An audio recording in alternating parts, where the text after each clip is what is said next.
Hello प्यारे बच्चों। तो कैसे हो आप सब। बहुत बहुत स्वागत है आप सभी का आज की इस वीडियो में। और आज की ये वीडियो क्लास 11th का आपका ज्योग्राफी यानी कि भूगोल का जो सब्जेक्ट है बच्चों, इसी के एनुअल यानी कि फाइनल के एग्जाम के लिए बहुत ज्यादा इंपॉर्टेंट होने वाली है।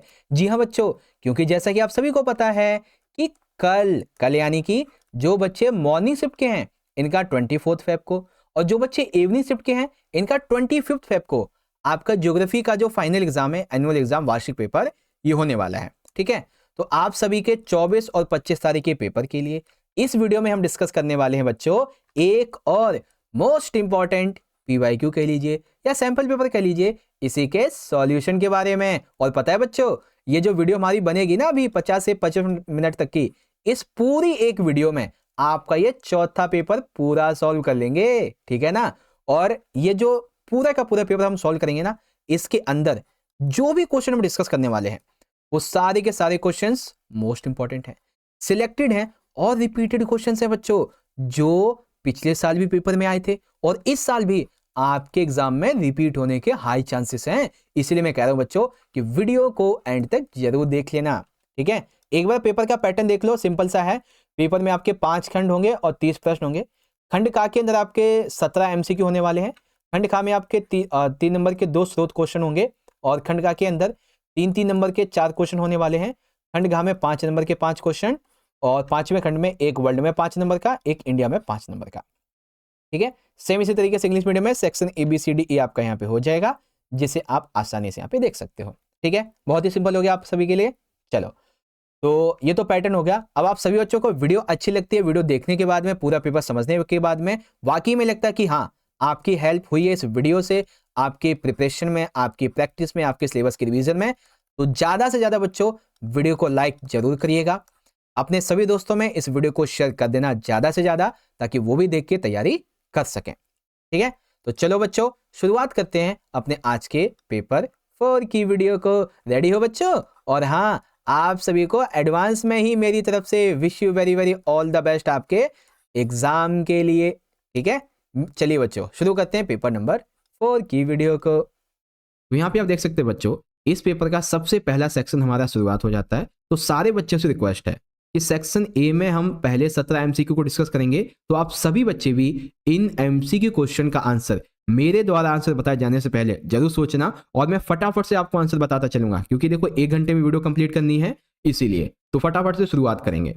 देखिए पहला क्वेश्चन क्या है बच्चों कि ब्रह्मांड यानी कि यूनिवर्स, तो ब्रह्मांड की उत्पत्ति के संबंध में कौन सा सिद्धांत जो है वो सबसे ज्यादा लोकप्रिय है, सबसे ज्यादा माना जाता है कि यूनिवर्स के ये कह लीजिए कि ओरिजिन में ये सबसे ज्यादा जो थ्योरी है ये मानी जाती है। कौन सी थ्योरी मानी जाती है बच्चों? वो है बिग बैंग सिद्धांत। ठीक है, बिग बैंग सिद्धांत के बारे में और भी बहुत सारे क्वेश्चन बनेंगे, तो इसे 5 नंबर की जो वीडियो लाऊंगा ना, 5 नंबर के क्वेश्चन वाली, उसमें पूरा कंप्लीट करके सॉल्व करके आपको समझाऊंगा। ठीक है, अब देखो क्वेश्चन नंबर 2। इस क्वेश्चन से आपका एक मैप वाला क्वेश्चन भी कंप्लीट होगा। कैसे सर जी? भारत के क्षेत्रफल के अनुसार जो सबसे बड़ा राज्य कौन सा है? मैंने देखिए आंसर में बोलने ही वाला था। ठीक है, तो भारत के क्षेत्रफल के अनुसार सबसे बड़ा राज्य कौन सा है बच्चों? सबसे बड़ा है राजस्थान। ठीक है, और राजस्थान है कहाँ पे? तो ये जो पाकिस्तान के तरफ इलाके है ना, यहाँ पे जो आपका गुजरात है, और ये जो एरिया है आपका ये वाला, ये आपका राजस्थान पड़ जाता है। ठीक है, इसी प्रकार से ऑप्शन ए करेक्ट है। चलिए अगला क्वेश्चन है क्वेश्चन नंबर 3। यहाँ पे कहा गया है विश्व का सबसे ऊंचा जो ज्वार भाटा है ये कहाँ पे आता है? ठीक है, कहाँ पे आता है बच्चों?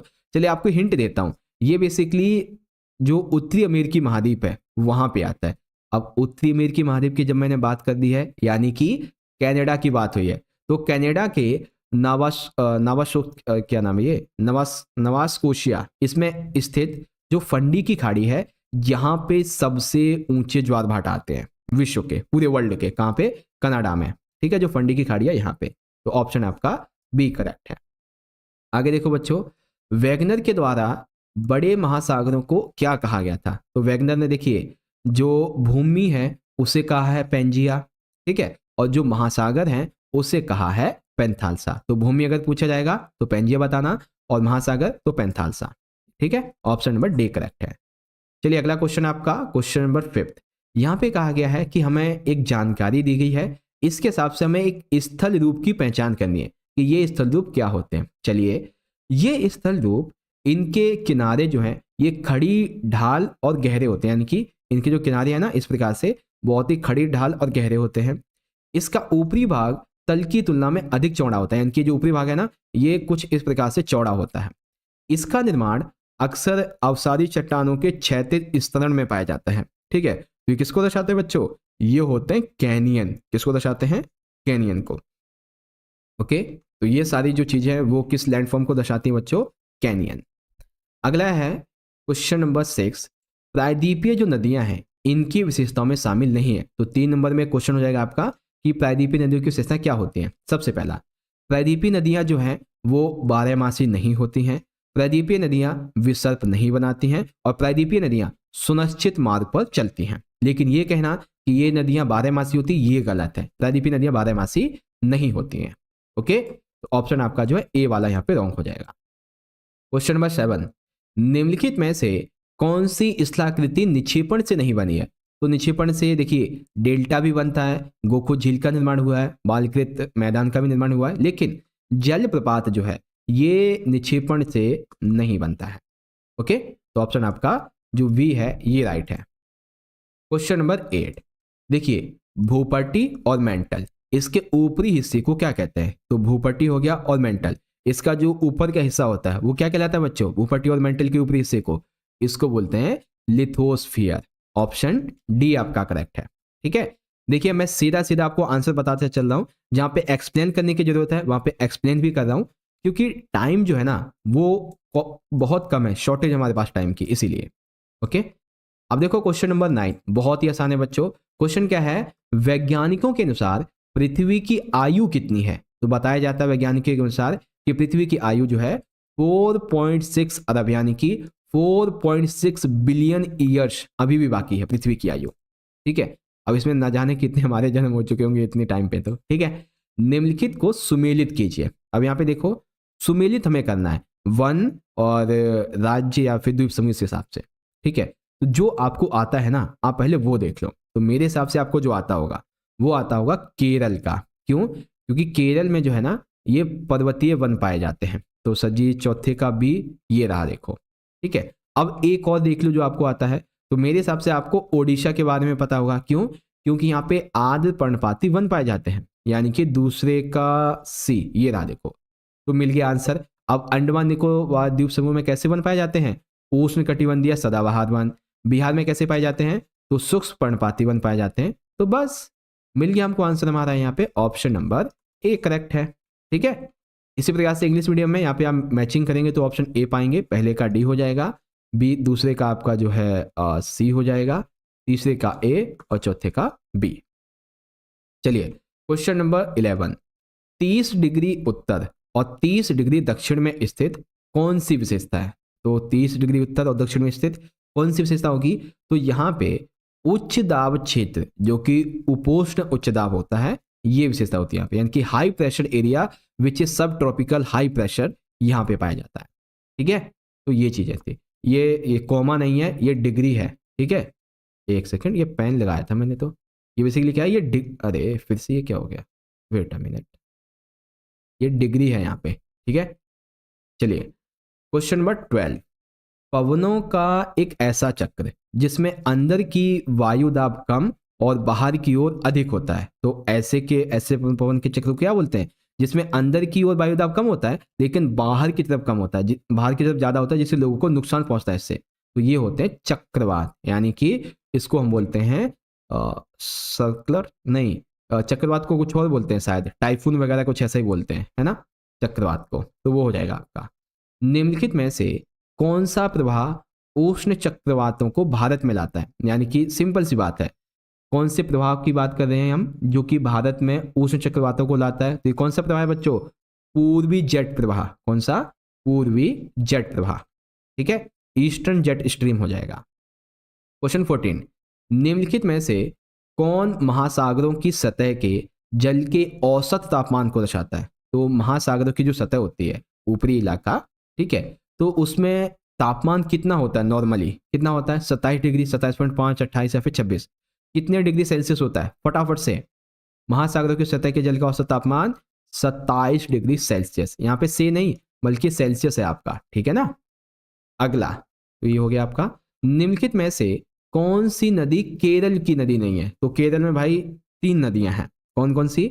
भरतपुजा, पेरियार और पांबा। लेकिन मांडवी जो है ये केरल की नदी नहीं है, ठीक है। तो ऑप्शन बी आपका यहाँ पे हो जाएगा। Question number 16। अब देखिए बच्चों, यहाँ पे हमें वनों का प्रकार देखना है जो कि वन का प्रकार है नहीं। तो सबसे पहला, उष्ण कटिबंधीय पर्णपाती वन, बिल्कुल होते हैं। पर्वतीय वन, बिल्कुल। वेलांचली वन, बिल्कुल। अनूप वन, बिल्कुल। लेकिन द्वीपीय वन नाम के कोई वन नहीं होते हैं, ठीक है। तो मैंने कई बार बताया बच्चों कि कुछ क्वेश्चन का आंसर आपको ना क्वेश्चन के अंदर ही मिल जाता है, ठीक है। तो वनों का प्रकार है, अब द्वीपीय नाम के कोई वन ही नहीं होते हैं, है ना। अगला, अब यहाँ पे हमें बताना है एक ऐसा दर्रा, ठीक है, जो कि नीलगिरी और अन्नामलाई की पहाड़ियों के बीच में स्थित है। अच्छा बच्चों, एक चीज मैं आपको यहाँ पे एक शॉर्ट आउट दे देता हूँ। देखो, ये आपके दर्रों के बारे में एक पूरा मैप इस वीडियो में अभी हम समझने वाले हैं, ठीक है। तो अभी हमारा जो क्वेश्चन था कि वो दर्रा कौन सा जो यहाँ पे बेसिकली पाया जाता है, वो है पाल घाट, है ना। अब क्वेश्चन की तरफ लेके चलता हूँ आपको, वेट अ मिनट। ये देखो, नीलगिरी और अन्नामलाई की पहाड़ियों में कौन सा पाया जाता है बच्चों? पालघाट दर्रा, ठीक है। तो ऑप्शन सी करेक्ट है। चलिए, इस प्रकार से आपका इस पेपर का जो सबसे पहला सेक्शन था बच्चों, सेक्शन नंबर ए, ये हो गया है आपका यहाँ पे कंप्लीट। और आई होप सारे के सारे 17 एमसीक्यू आपको समझ में आ गए होंगे। अब सारे बच्चे ईमानदारी से एक बार अभी कमेंट करो, ठीक है, कि आपका स्कोर क्या रहा है। 17 आउट ऑफ आपके आपने कितने के सही आंसर दिए थे। ओके, चलिए सेक्शन बी को डिस्कस करते हैं फटाफट से। सेक्शन नंबर बी ये रहा, देखो बच्चों। अब यहाँ पे है हमारे स्रोत आधारित क्वेश्चन। अब स्रोत आधारित क्वेश्चन में ये बेसिकली मध्य महासागरीय कटक के बारे में दिया गया है ना। तो आप चाहो तो इसे पढ़ो, क्योंकि पहले हम सीधा क्वेश्चन को ही डिस्कस करेंगे। ओके, तो क्वेश्चन क्या है बच्चों, 18.1 कि डैश का होना समुद्री तल का चौड़ा होता होना है और मध्य महासागरीय कटक से अलग हो जाता है, ये प्रक्रिया संबंधित होती है। तो ये जो प्रक्रिया है बच्चों, ये किससे संबंधित है? ये अभी देखो यहाँ पे आपको मैं दिखाता हूँ, इसी में लिखा हुआ होगा कहीं पे, ठीक है। Let me check. ओके, ठीक है, ये रहा देखो। तो ये बेसिकली क्या है, ये चुंबकीय उत्क्रमण को दर्शाता है। वह स्थान जहां समुद्र तल विस्तारित होता है, उस स्थान को क्या कहते हैं? तो जहां पे समुद्र तल बहुत ज्यादा विस्तृत हो जाता है, फैल जाता है, फैलाव ज्यादा होता है, उस स्थान को मध्य महासागर कटक बोलते हैं, ठीक है। महासागरों में नितल और पुरातन चट्टानों का निर्माण कब से कब तक हुआ है? तो ये बेसिकली अगर आप यहाँ पे देखेंगे तो यहाँ शायद इसमें नहीं दे रखा है। ये हुआ है बच्चों अभी से तकरीबन 20 करोड़ वर्ष पहले। जो महासागरों के नितल की चट्टानें हैं, ये 20 करोड़ वर्ष पहले शुरुआत हुई हैं। और महाद्वीपीय हिस्सों में पाई जाने वाली कुछ पुरातन जो चट्टानें हैं, ये 300 करोड़ वर्ष पुरानी है, ठीक है, 300 करोड़ वर्ष। ओके, ये मेरे हिसाब से 20 की जगह 200 होना चाहिए था। आई थिंक 20 की जगह 200 होना चाहिए था मेरे हिसाब से, जहां तक मुझे लगता है। बाकी आप यहाँ पे देख ही सकते हैं, ये रहा आपका आंसर, मतलब ये आपका इंग्लिश मीडियम में है और ये क्वेश्चन आंसर होंगे। ओके, चलिए अब आ जाता है हमारा चित्र। अब चित्र में आप देखेंगे तो यहाँ पे ये दिया गया ए चित्र, ये दिया गया है बी चित्र। अब यहाँ पे है बच्चों क्वेश्चन कि ए प्रकार की स्थलाकृति का नाम लिखिए। तो नाम है बच्चों इसका विलय रंध्र। लेकिन आपसे अगर पूछ लिया जाए कि विलय रंध्र होता क्या है, तो कैसे बताओगे? तो विलय रंध्र जो है, ये कुछ गहराई पर घोल रंध्र के निचले भाग से जुड़े होते हैं, जिसमें चूना पत्थर चट्टानों के तल पर घुलन क्रिया के द्वारा इनका निर्माण होता है, ठीक है। अब दूसरी जो है बी वाली, अब बी है बेसिकली घोल। एक हो गई विलय, दूसरे हो जाते हैं घोल। ये कीप के आकार की गर्त होते हैं, जैसे मेहंदी की कीप नहीं होती है, वैसे गर्त होते हैं, जो ऊपर से वृत्ताकार होते हैं। इनकी गहराई आधा मीटर से लेकर 30 मीटर या उससे भी अधिक हो सकती है, ठीक है। अब देखिए यहाँ पे कि वैसे तो यहाँ पे सी अंकित कर दिया गया, लेकिन सी का कोई मतलब नहीं है। यहाँ पे है कि टर्न झील किसे कहते हैं? तो टर्न झील जो है, सर्क में हिमनद के पिघलने से जब जल भर जाता है, उसे टर्न झील बोलते हैं। यानी कि सर्क में जब हिमनद पिघलता है तो उससे जो जल भरता है उसको टर्न झील बोलते हैं। ओके, तो सारी चीजें आपके समझ में आ गई ना, विलय रंध्र, घोल रंध्र और टर्न झील। ओके, चलिए आप यहाँ से इंग्लिश में देख लीजिए, मजर स्टोमेटा क्या होता है, स्लूई प्रोश क्या होता है, टर्नले क्या होता है, सारी चीजें यहाँ पे दी गई हैं। ओके, चलिए आगे बात करते हैं अगले सेक्शन की। अब यहाँ से शुरुआत होगा बच्चों हमारा इंपॉर्टेंट सेक्शन, खंड नंबर सी, जो कि बहुत इंपॉर्टेंट है। तो 20वां क्वेश्चन क्या कहता है बच्चों? 3 नंबर के 4 क्वेश्चन है। पहला क्वेश्चन, भौतिक भूगोल का अध्ययन मानव जीवन के लिए क्या इंपॉर्टेंस है इसकी? तो भौतिक भूगोल का जो अध्ययन है वो हमारे लिए बहुत ज़्यादा जरूरी हो जाता है। अब कैसे जरूरी है, तो आइए ध्यान से समझते हैं। देखो, क्योंकि जब हम भौतिक भूगोल का अध्ययन करते हैं तो ये जो है ये समस्त भूगोल के अध्ययन को ठोस आधार प्रदान करता है। यानी कि अगर आपको भूगोल को अच्छे से समझना है तो भौतिक भूगोल का अध्ययन आपके लिए बहुत ज़्यादा जरूरी है। भूगोल की ये जो भौतिक भूगोल की शाखा है ना, ये सबसे महत्वपूर्ण है, आधारभूत है, जिसके अंतर्गत भूमंडल, वायुमंडल, जलमंडल, जैवमंडल इन सभी का अध्ययन करते हैं। ठीक है, भौतिक भूगोल के इन सभी तत्वों में भू आकृतियां, जल प्रवाह, उच्चावच, पहाड़, समुद्र, इन सभी का हम अध्ययन करते हैं। साथ ही मैदान कहाँ पे है, कौन सा किसके लिए उपयोगी है, सब चीजों को हम इसके बारे में समझते हैं। और हम इसमें ये भी पढ़ते हैं कि मानवीय क्रियाकलाप भौतिक भूगोल की विभिन्न शाखाओं से प्रभावित होते हैं। जैसे आपको मैं बताऊं, जब आप 12th में आओगे ना, तो 12th में बहुत सारी ऐसी क्रिया हैं, प्राथमिक, द्वितीयक, तृतीयक, चतुर्थक, पंचम, छठी, सातवीं, आठवीं, इस प्रकार के 8 क्रियाएं हैं जो भौतिक भूगोल के अंतर्गत ही आती हैं, है ना। तो उनको भी हम समझेंगे अच्छे तरीके से 12th में भी। तो आप 12th में भी जुड़े रहिएगा बच्चों, 12th में भी आपकी बहुत अच्छी तैयारी करवाऊंगा। ठीक है, चलिए भौतिक भूगोल की ये शाखा हो गई, मतलब इंपॉर्टेंट। दूसरा IUCN, इसके द्वारा पौधों और जीवों की जो प्रजातियां हैं उनके संरक्षण के उद्देश्य से कौन कौन से 3 पार्ट में डिवाइड करते हैं, 3 वर्गों में। ठीक है, पौधों और प्रजातियों की, तो इनकी सबसे पहली जो डिवाइडेशन की जो पॉलिसी है, या फिर कह लीजिए कि जो वर्गीकरण है, वो है संकटापन प्रजातियां। ठीक है, अब ये कैसी प्रजातियां होती हैं? तो इसमें वे सभी प्रजातियां सम्मिलित होती हैं बच्चों जिनके लुप्त होने का बहुत ज्यादा खतरा है। ठीक है, international union for the conservation of nature and natural resources, यानी कि IUCN, ये विश्व की सभी संकटापन्न प्रजातियों के लिए एक लिस्ट जारी करती है जिसे रेड लिस्ट बोला जाता है। तो MCQ में आएगा कि संकटापन्न प्रजातियों के लिए जारी की गई लिस्ट को क्या बोलते हैं? Red list. फिर सुमेध प्रजातियां, यानी कि वनरेबल स्पीसीज, इसमें वे सभी प्रजातियां सम्मिलित हैं कि अगर इन्हें संरक्षण नहीं दिया गया तो उनके लुप्त होने में सहयोगी जो कारक हैं और वो होते रहे तो डेफिनेटली ये भी लुप्त हो सकती हैं। ठीक है, दुर्लभ प्रजातियां, संसार में इन प्रजातियों की संख्या बहुत कम है। ये प्रजातियां सिर्फ कुछ ही स्थानों तक ही सीमित हैं और बड़े क्षेत्रफल में ये मिलती ही नहीं है। ठीक है, मतलब बहुत टाइम में बहुत कम जगह पे ये देखी जाती हैं। ठीक है, ये चीजें होती है दुर्लभ प्रजातियों के बारे में। तो आई होप आपको समझ में आ गया होगा। तो संकटापन्न प्रजातियां, सुभेद, दुर्लभ, इस प्रकार से आपको बतानी थी। ओके, चलिए ये हो गया आपका ये वाला क्वेश्चन। अब इसी का इंग्लिश वर्जन देखते हैं बच्चों कि what is the importance of physical geography study for human life. तो क्या इंपॉर्टेंस है यहाँ से पढ़ लीजिए। And physical geography is an important branch. Branch तो ये कोई बैंक थोड़ी ना है, मतलब कुछ और आएगा यहाँ पे। तो देख सकते हैं आप, ये पॉइंट आपको लिख देने हैं। And classification of plant and animal species by IUCN। तो देख सकते हैं intelligent species, vulnerable species and rare species, इसके बारे में। ओके, चलिए अगला है क्वेश्चन नंबर 21। उष्ण कटिबंधीय पर्णपाती वनों का मूल्यांकन कीजिए।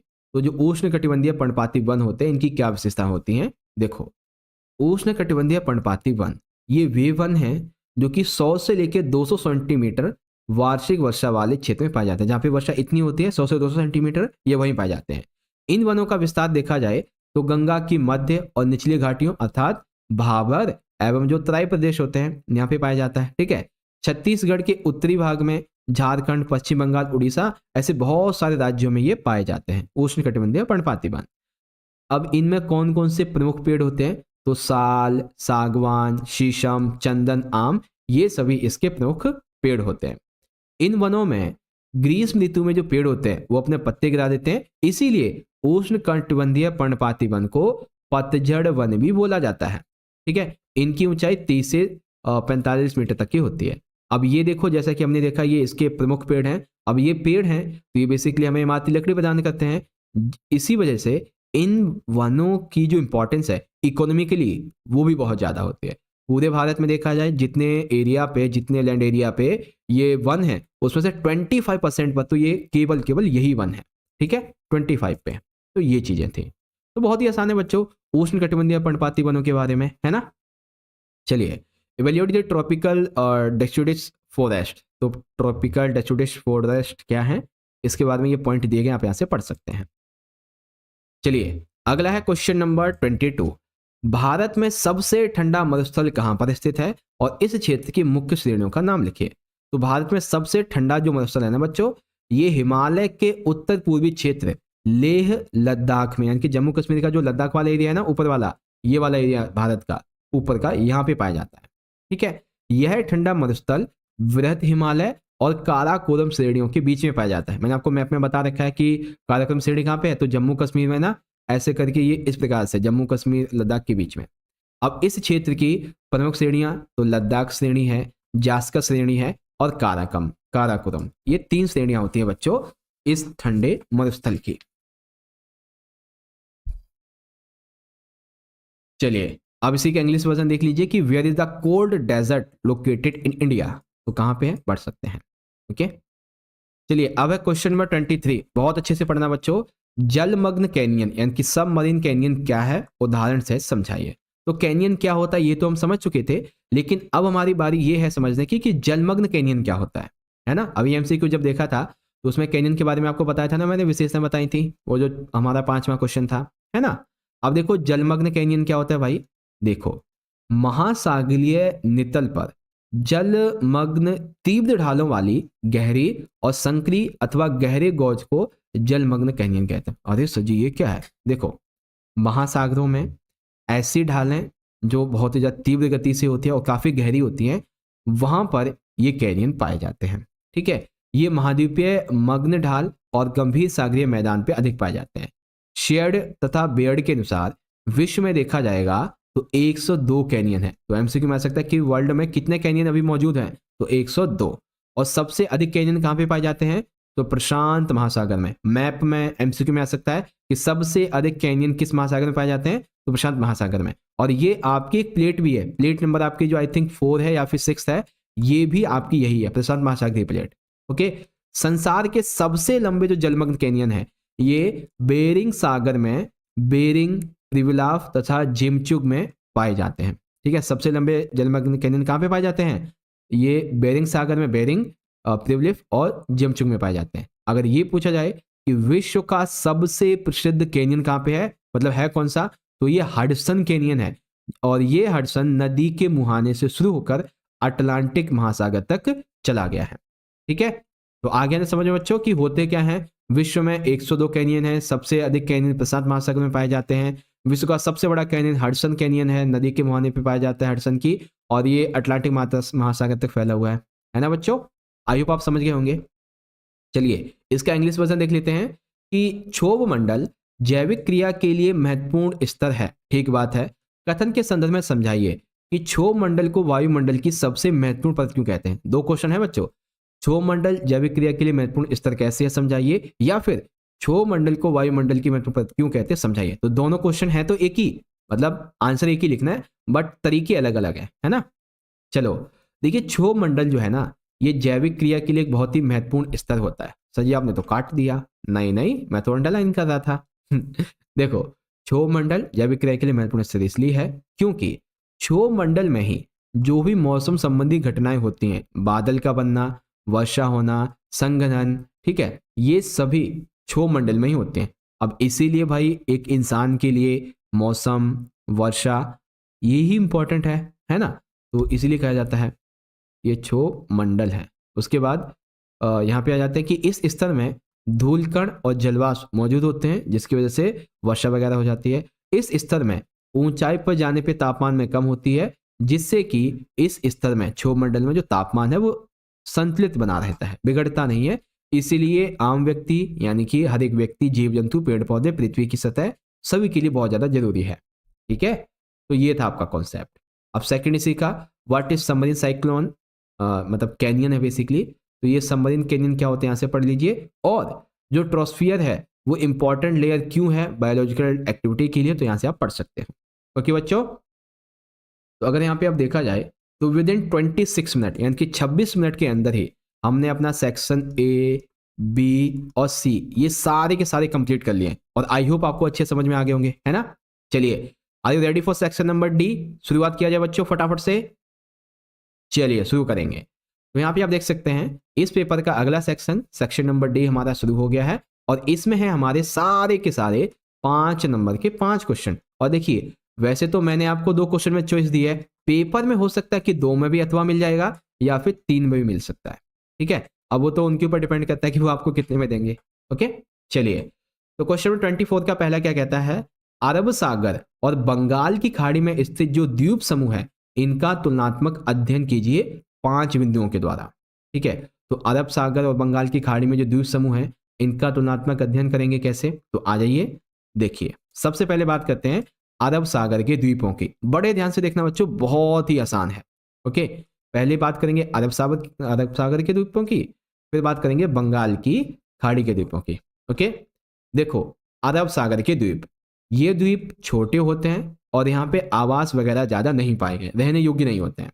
इन द्वीपों पर कोई भी ज्वालामुखी नहीं पाया जाता है अरब सागर में, ठीक है।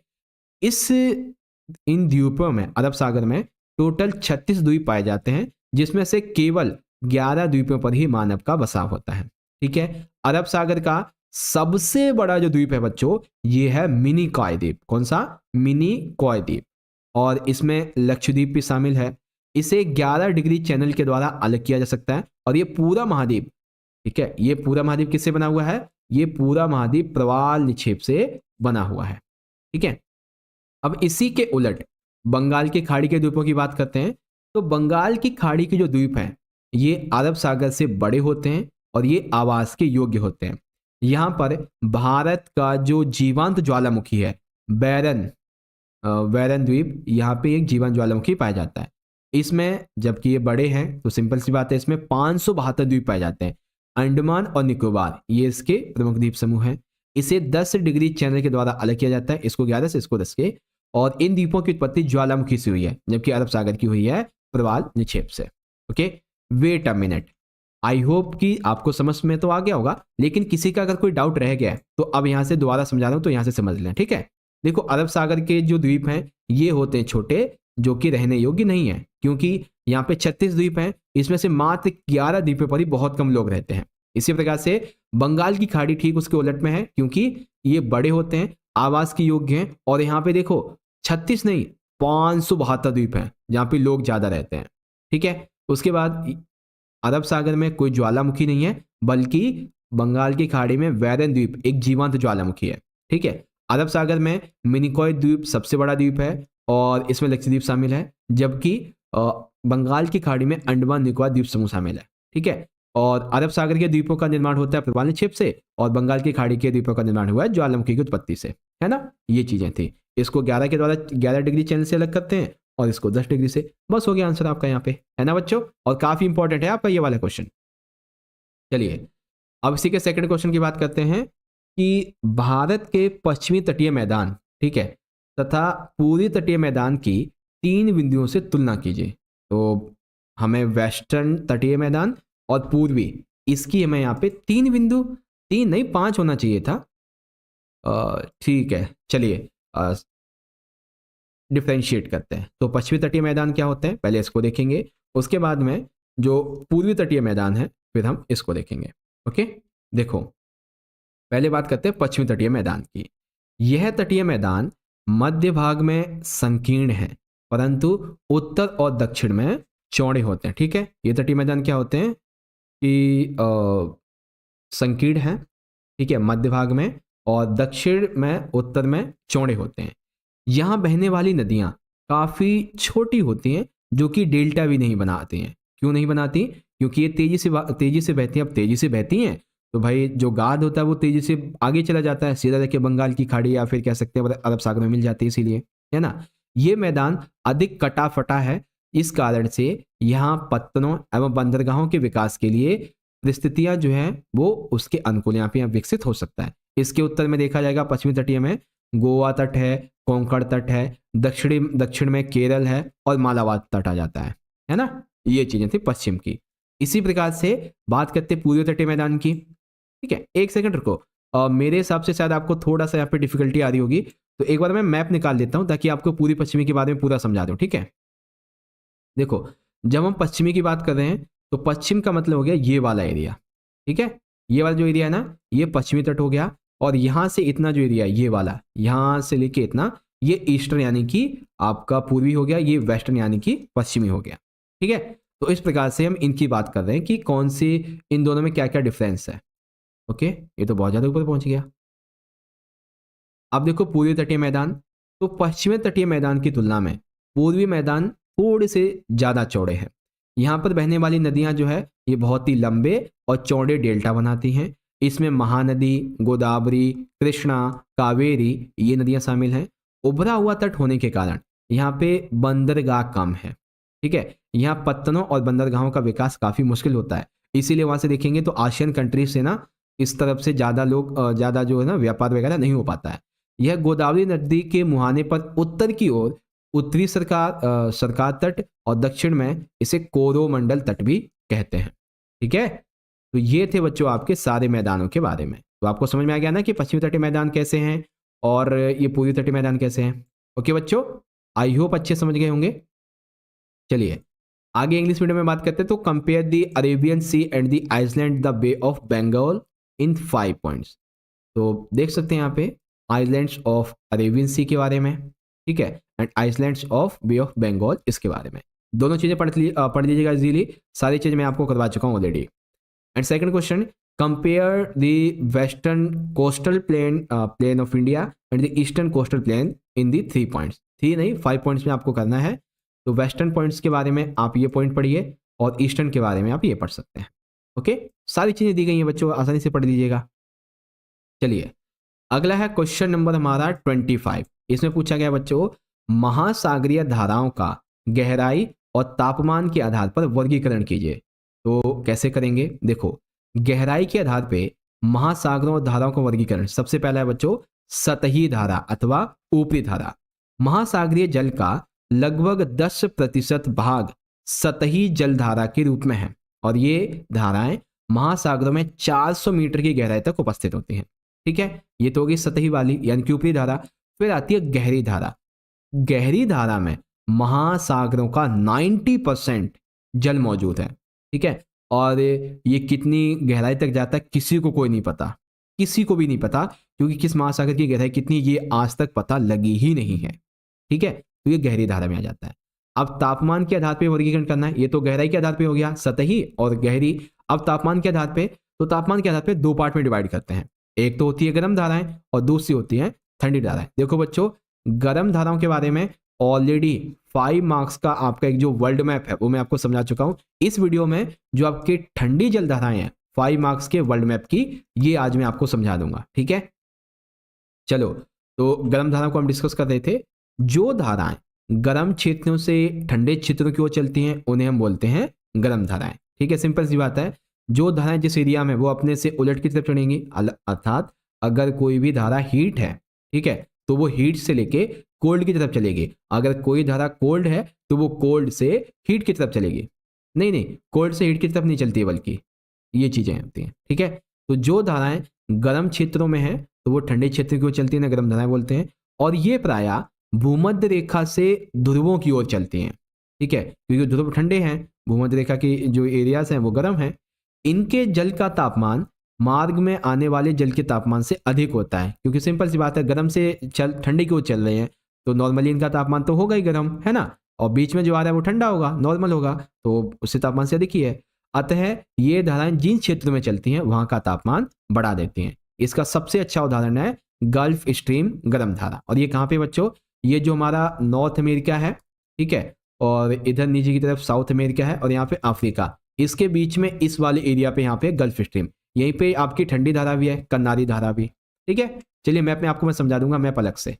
ओके, अब ठंडी धारा, तो यहाँ पे बच्चों की जो धाराएं ठंडे क्षेत्रों से गर्म क्षेत्रों की ओर चलती हैं उन्हें ठंडी धाराएं कहते हैं। ठंडे क्षेत्रों से गर्म की ओर, जैसे ध्रुवों से भूमध्य रेखा की ओर चलती है, यानी कि ठीक गर्म धाराओं के उलट, बस हो जाएगा यहाँ पे। अब ये जिधर की तरफ जाएंगी तो वहां का तापमान ये घटा देती है। लेब्राडोर ये ठंडी धारा होती है।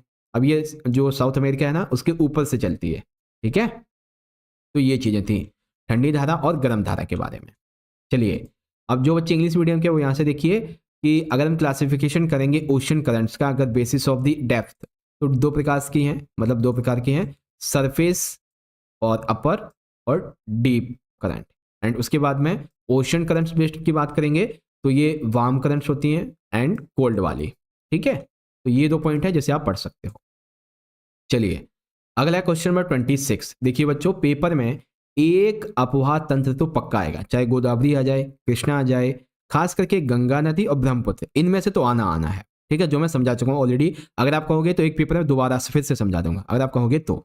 ओके, इन्हीं 5 मुख्य विशेषताओं के द्वारा गोदावरी नदी अपवाह तंत्र का मूल्यांकन कीजिए। तो गोदावरी नदी अपवाह तंत्र का मूल्यांकन करते हैं। देखो गोदावरी नदी प्राकृतिक सौंदर्य और उपयोगिता की दृष्टि से बहुत ही इंपॉर्टेंट है। इसका आकार विशाल है और विशाल के कारण ही इसको दक्षिण की गंगा के नाम से भी पुकारा जाता है। अब देखो ध्यान से, गोदावरी नदी महाराष्ट्र के नासिक जिले के त्र्यंबकम स्थान से निकलती है। कहां से? त्र्यंबकम स्थान से। कहां से? महाराष्ट्र के नासिक जिले से, ठीक है। आंध्र प्रदेश में बहती हुई बंगाल की खाड़ी में जाके गिरती है। गोदावरी अपनी सहायक नदियों के साथ में महाराष्ट्र, आंध्र प्रदेश, मध्य प्रदेश, छत्तीसगढ़, उड़ीसा के राज्यों में जल बहा कर ले जाती है और इसका जल ग्रहण क्षेत्र होता है 313 लाख वर्ग किलोमीटर, ठीक है। उत्तर की ओर इसमें प्राणहिता, पेनगंगा, वेनगंगा और इंद्रावती सहायक नदियां होती हैं। तो एमसीक्यू में आएगा बच्चों कि पेनगंगा, वेनगंगा और इंद्रावती ये किसकी सहायक नदियां हैं? तो याद रखिएगा गोदावरी की, ठीक है। और दक्षिण में देखा जाएगा तो मंजीरा है। और भी एक दो पॉइंट है, गोदावरी का सुदृश्य प्रपात की रचना करता है, ठीक है। इसके डेल्टाई भाग में नौ संचालन संभव हो पाता है। राजमुंडी के बाद यह नदी क्या नाम है, घटाओं में विभक्त होकर वृहत डेल्टा का निर्माण करते कुछ इस प्रकार से, ठीक है। तो ये था गोदावरी अपवाह नदी तंत्र के बारे में सारा कॉन्सेप्ट। चलिए अगला देख लेते हैं। तो इंग्लिश मीडियम में गोदावरी रिवर ड्रेनेज सिस्टम के बारे में हमें यहाँ पे बात करनी थी, तो यहाँ पे आप पढ़ सकते हैं, सारी की सारी चीजें दी गई हैं बच्चों। ओके, चलिए अगला क्वेश्चन देख लेते हैं कि भौम जल अपरदन कारक के रूप में रासायनिक प्रक्रिया के द्वारा अनेक स्थल रूपों का निर्माण करता है। कथन की पुष्टि कीजिए। ठीक है बात है भाई, क्योंकि भौम जल अपरदन कारक के रूप में रासायनिक प्रक्रिया के द्वारा कई सारे स्थल रूपों का निर्माण करता है। जैसे कि अभी इसी पेपर में मैंने आपको समझाया कि घोलरंध्र क्या होते हैं, विलयरंध्र क्या होते हैं, ठीक है। फिर लैपीज, डोलाइन और युवाल ये क्या क्या होते हैं। तो सारी चीजें, इनमें से दो तो मैं आपको समझा चुका हूँ चित्र में, मैं आपको दिखा भी देता हूँ एक बार। आपका चित्र कहाँ गया? ये रहा, देखो यहाँ पे मैं आपको समझा चुका हूँ। अब आपकी जो किताब है ना, जहाँ पे ये चित्र है चैप्टर 7 में या फिर 6 में, तो उसी के नीचे यहाँ पे 3 चित्र और दिए गए हैं, ठीक है।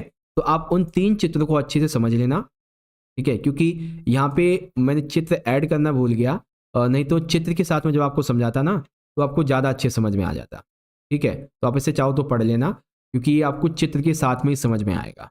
ओके, चलिए। ओहो, लगा रखा है क्या चित्र? क्या बात है। चलिए प्रॉब्लम सॉल्व हो गई। देखो दो तो मैं आपको समझा चुका हूँ बच्चों कि ये जो घोलरंध्र है और विलयरंध्र है।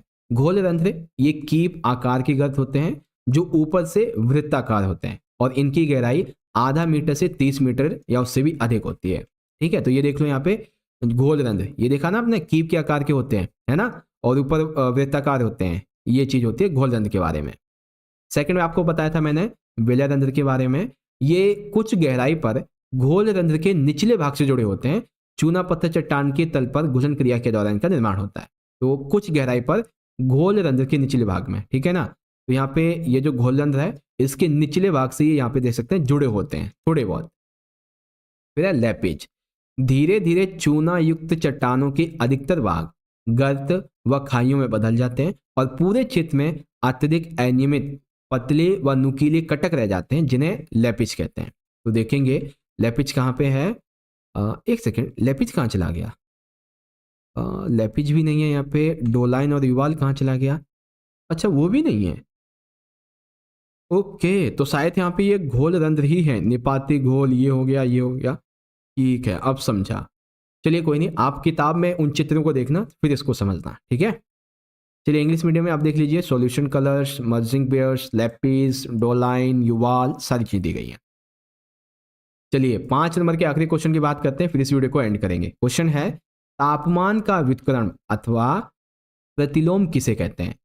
व्युत्क्रमण के लिए आवश्यक भौगोलिक दशाएं भी बताइए। तो देखिए यहाँ पे तापमान के व्युत्क्रमण का मतलब क्या हो गया, देखो वायुमंडल की सबसे निचली परत क्षोभ मंडल जो पृथ्वी के धरातल से सटी हुई है, इसमें ऊंचाई के साथ में क्या होता है, नॉर्मली तापमान घटता है। जैसे हमारी क्षोभ मंडल की सतह है और ऊपर तक कितनी जाती है, ये नॉर्मली 13 से लेके 18 तक जाती है, 13 से 18 किलोमीटर, है ना। तो जब हम ऊपर की तरफ जाते हैं तो तापमान क्या होता है, ये घटता जाता है, माइनस में होता चला जाता है। लेकिन कुछ सिचुएशंस ऐसी होती हैं जिसमें तापमान घटने के स्थान पे बढ़ने लगता है, यानी कि ऊपर की तरफ माइनस नहीं होता है बल्कि ऊपर की तरफ जाने से प्लस और हो जाता है तापमान में, ठीक है। इसी को तापमान का व्युत्क्रमण बोलते हैं। नॉर्मली क्या होता है, ऊपर जाते तो घटता है, लेकिन इसमें ऊपर जाने से और बढ़ता है तापमान, ठीक है। अब ऐसा होता क्यों है, तो इसके होने के पीछे कई सारे कारण होते हैं। ओके, पहला कारण है लंबी रातें। कैसे लंबी रातें, कैसे भाई, देखो पृथ्वी जो है ना, ये दिन के समय ताप ग्रहण करती है और रात के समय ताप को छोड़ती है।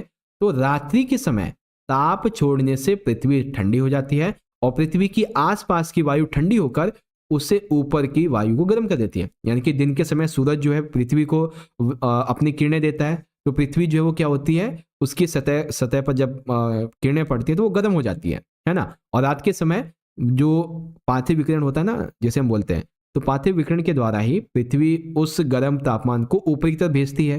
तो वायु जो क्षोभ मंडल में मौजूद है, ठीक है ना, वो गर्म हो जाती है।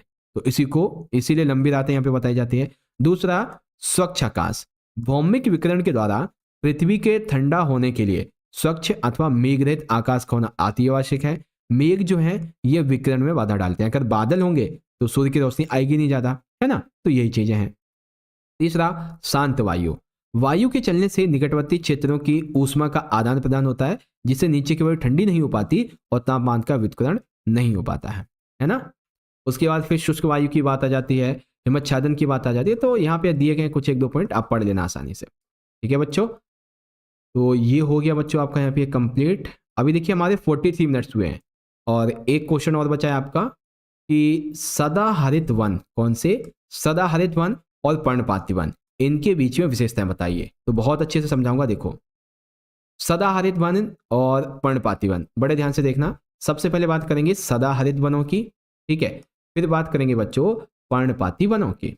सदाहरित वन, इसके देखिए जैसा कि नाम से पता चलता है सदा हरित, यानी कि ये सदा हरे भरे होते हैं। अब सदा हरे भरे हैं तो बहुत ही सघन होंगे, यानी कि घने होते हैं, ये काफी पास पास में पेड़ होते हैं इनके, ठीक है। अब सदा हरे भरे हैं, सघन है, तो इनके वृक्षों की जो लकड़ी है वो काफी कठोर होती है। जैसे इसके मुख्य वृक्ष हैं लाइक महोगनी, बांस, ताड़ इत्यादि। अब इनकी लकड़ी बहुत ही कठोर होती है। इनकी ऊंचाई 35 मीटर से 50 मीटर तक भी हो सकती है, ठीक है। सदा हरित, सदा हरे भरे, बहुत सघन, वृक्षों की लकड़ी की जो ताकत है वो ज्यादा है, काफी कठोर है, ये एग्जाम्पल है और ये इनकी ऊंचाई हो गई। उसके बाद पर्णपाती वन, तो ये वन जो है ना ग्रीष्म ऋतु में अपने वनों को गिरा देते हैं। जैसे पर्णपाती यानी कि पत्तों को गिराने वाले, तो ग्रीष्म ऋतु में ये वन अपने पत्तों को गिरा देते हैं। ये कम घने होते हैं, ठीक है। वृक्षों की ऊंचाई जो सदाहरित होते हैं ना, अभी हमने देखा था, ये देखो 35 से 50, इससे कम ही होती है। इन वनों की लकड़ी सदाहरित के मुकाबले कम कठोर होती है। ये वन लगभग पूरे भारत में पाए जाते हैं। इन वनों की लकड़ी हमारे लिए बहुत इंपॉर्टेंट होती है, जैसे कि साल, सेमल, महुआ, आंवला, बेर, रवेर, इस प्रकार से, है ना, ये चीजें होती हैं। तो समझ गए बच्चों कि सदाहरित वन और पर्णपाती वन में क्या डिफरेंशिएट करना है आपको, किस प्रकार से। चलिए इसी क्वेश्चन का इंग्लिश वर्जन देख लेंगे कि what is the called inverse of temperature, describe the geographical condition required for inversion. तो ये होती क्या, इसके बारे में ये पढ़िए, और इसके लिए क्या क्या हमें जो क्या बोलते हैं सिचुएशन चाहिए वो यहाँ पे है। Long nights, clean sky, calm air, dry air and glaciers. And उसके बाद में एवरग्रीन फॉरेस्ट क्या होते हैं, यहाँ से पढ़ लीजिए, ठीक है। फिर डेसिडियस फॉरेस्ट क्या होते हैं इसके बारे में ये सारे पॉइंट यहाँ पे दे दिए गए हैं। ओके बच्चों, चलिए तो इस प्रकार से विद इन 46 मिनट, ठीक है 46 मिनट, सेक्शन ए, बी, सी और डी सारी की सारी चीजें हम समझ चुके हैं बच्चों ऑलरेडी, है ना। अब 10 मिनट के अंदर हम समझेंगे अपने सेक्शन ए को, और सेक्शन ई में रहेगा बच्चों आपका वर्ल्ड का मैप 5 नंबर में और एक इंडिया का मैप 5 नंबर में। देखो पेपर में क्वेश्चन कैसे आएगा मैं आपको बता देता हूं। पेपर में ना आपको इस प्रकार से 7 जानकारियां दे दी जाएंगी, ठीक है 7 जानकारियां, 1 2 3 4 5 6 7, ठीक है। अब आपको इन्हीं जानकारी के हिसाब से किन्हीं भी 5, ठीक है कोई 5 करनी होंगी, इन्हीं भी 5 जानकारी को चुनकर आपको यहाँ पे अंकित करके अंकित भी करना होगा और उस पर नाम भी लिखना होगा, ठीक है। तो हम क्या कर रहे हैं बच्चों, हम हर एक पेपर में हर एक मैप को समझ रहे हैं, जिससे कि 10 पेपर के अंदर आपके 10 के 10 मैप की तैयारी अच्छी हो जाए, ठीक है। जैसे कि पिछली वीडियो में आपको मैंने समझाया था बच्चों गर्म धाराओं के बारे में, हालांकि इसमें भी समझा दूंगा लेकिन बाद में, गर्म धाराओं के बारे में आपको मैंने समझाया था। अब इस वीडियो में आपको समझाऊंगा मैं ठंडी धाराओं के बारे में, शीत धाराओं के बारे में, ठीक है। अब शीत धाराओं में सबसे पहली और जो इंपॉर्टेंट है आपके लिए वो है लेब्राडोर, ठीक है। यहां पे देख लीजिए ये दी गई है आपकी लेब्राडोर, पहली वाली यहां पे है। दूसरी धारा इंपॉर्टेंट है बच्चों कन्नारी धारा। अब कन्नारी कहां पे है, गल्फ स्ट्रीम के नीचे।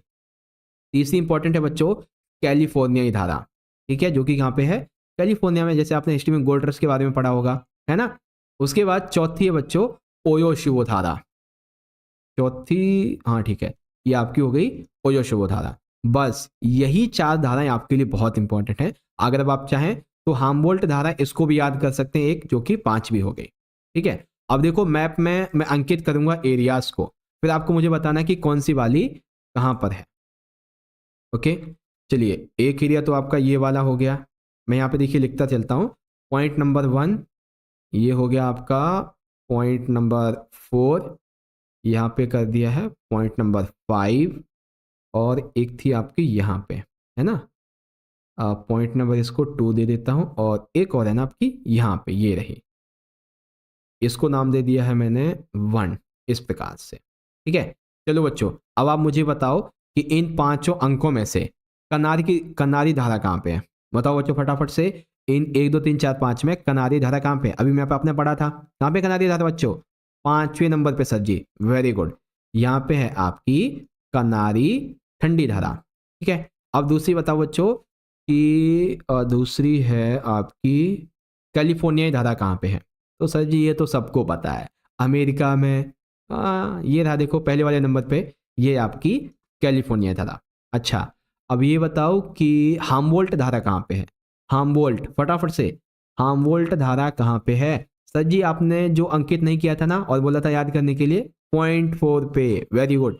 यह है आपकी कौन सी हामबोल्ट, मैं लिख देता हूं हामबोल्ट, ओके। अच्छा लेब्राडोर कहाँ पे है सर जी, ये रही अमेरिका वाली ऊपर, वेरी गुड। यह आपकी लेब्राडोर, ठीक है ये 52 गया लेब्राडोर। और उसके बाद में जो दूसरी है यह आपकी ओयोशिबो, ठीक है ये हो गई ओयोशिबो। यहाँ पे देख सकते हैं ये लिखा है आपको सारी के सारी, लेब्राडोर, कनारी, कैलिफोर्निया, अक्लुहास और ओयोशिबो, ठीक है।